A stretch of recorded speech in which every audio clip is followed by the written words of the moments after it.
Baik, perkenalkan nama saya Joel Joko Sekli Sukarokaro dengan NIM 240306093 dari Prodi Peternakan, tepatnya dari kelas PTNC.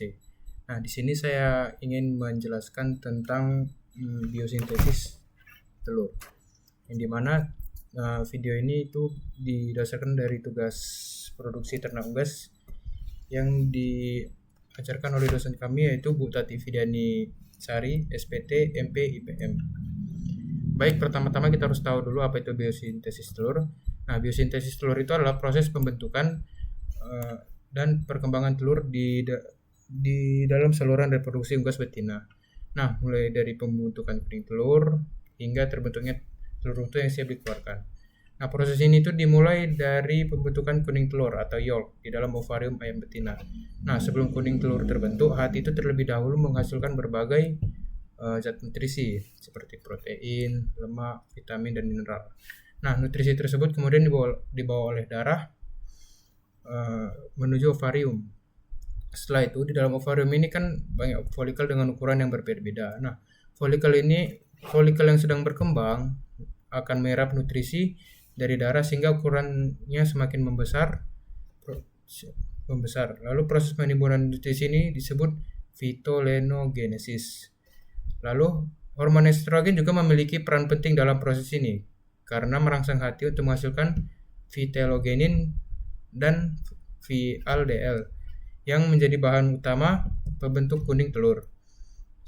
Seiring waktu, lapisan-lapisan kuning telur akan terbentuk secara bertahap hingga menghasilkan warna kuning tua dan kuning muda yang dapat kita lihat pada telur saat dibelah.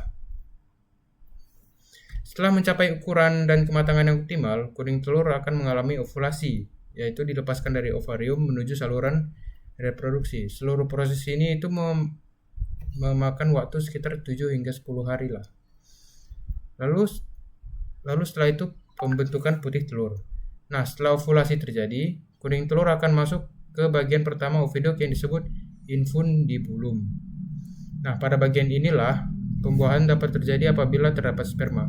Kuning telur itu biasanya berada di infundibulum ini sekitar 15 hingga 30 menit. Lalu setelah itu telur bergerak menuju magnum, yaitu bagian oviduk yang berfungsi sebagai tempat utama pembentukan putih telur atau albumen.